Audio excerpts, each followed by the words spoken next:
আর নির্বাচন উত্তর সরকার প্রতিষ্ঠা করলে বিএনপি কেমন করতে পারে সংবাদপত্রের সঙ্গে।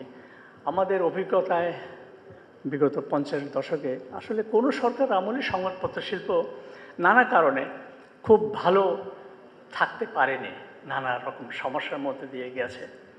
তার মধ্যে আমি পার্থক্য করতে চাই বিগত 15-16 বছর বিগত স্বৈরাচারী সরকার আমলে সবচেয়ে বেশি নিপীড়ন, চাপ, ভয়, ভীতির মধ্যে দিয়ে সংবাদপত্রকে যেতে হয়েছে, আমাদেরকেও যেতে হয়েছে।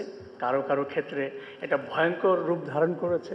আমি আবারও শফিক রহমানের নাম বলবো, তাকে জেলে যেতে হয়েছে মিথ্যা অজুহাতে, মিথ্যা মামলার ভিত্তিতে। এটা বোধহয় আমাদের 50 বছরের ইতিহাসে সামরিক বেসামরিক সরকারের মধ্যেকার সবচেয়ে একটা কঠিন সময় বিগত 15 বছর।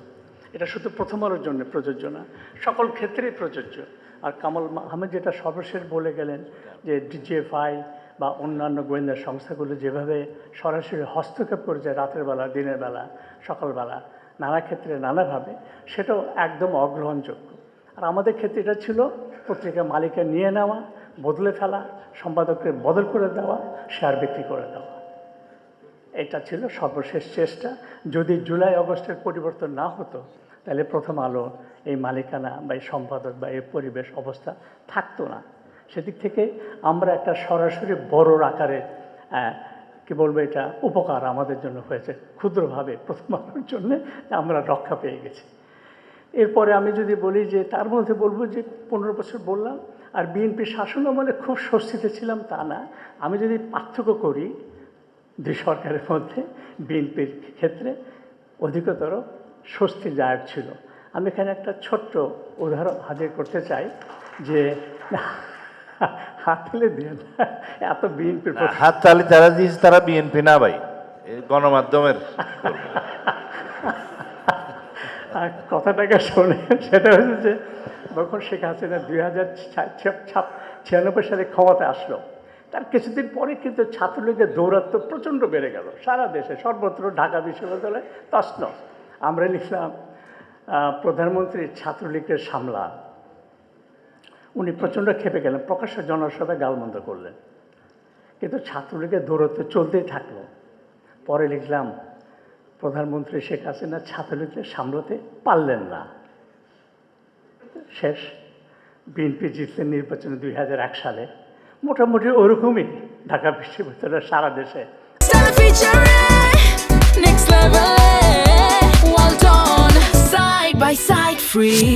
আমি আবারও লিখলাম প্রধানমন্ত্রী খালেদা জিয়া ছাত্রদলকে সামলান, এবং তিনি সামলানোর চেষ্টা করলেন। আমি এটা জানি, সরাসরি আমার সাথে কথা হয়েছিল স্বরাষ্ট্র প্রতিমন্ত্রী, প্রধানমন্ত্রীর বিশেষ সহকারী এবং জনাব তারেক রহমান। তারা আমাকে আশ্বস্ত করলেন সেদিনই রাতে যে আমরা ব্যবস্থা নিচ্ছি, মতি ভাই আপনি দেখেন। এবং সত্য, ঢাকা বিশ্ববিদ্যালয়ের ছাত্রদল নিষিদ্ধ হয়েছিল, আপনাদের মনে আছে? আছে, হ্যাঁ। এবং ছাত্রদলের সভাপতি তখন একজন সংসদ সদস্য নাসিরউদ্দিন পিন্টু গ্রেফতার হয়েছিলেন। এই পদক্ষেপ তিনি নিয়েছিলেন বিএনপি সরকার। যদিও পরে সেই অবস্থাটা থাকেনি, নানা কারণ থাকতে পারে। তো এটা একটা বড় পার্থক্য। আর এটা সত্য, 2001 সাল থেকে 2000 সরকারের মধ্যে বিএনপি কতগুলি বড় বড় ভুল করেছিল। এখন আমি মনে করি সেগুলি বড় ভুল ছিল, এবং এটা বারবার আমি এটা উল্লেখ করার চেষ্টা করি। এখনও নেতৃবৃন্দের সঙ্গে দেখা হলে সে কথা উল্লেখ করি আমি। সেগুলি নিয়ে আমরা কঠোরভাবে লেখালেখি করেছি।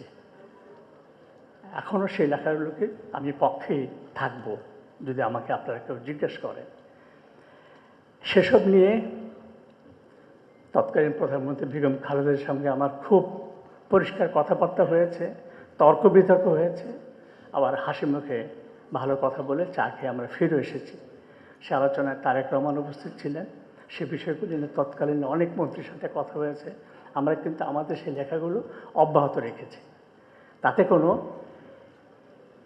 কোনো প্রকাশ্য আক্রমণ, জেলের ভয়, মামলা মোকদ্দমার ভয় এই ধরনের কোনো ঘটনা ঘটেনি।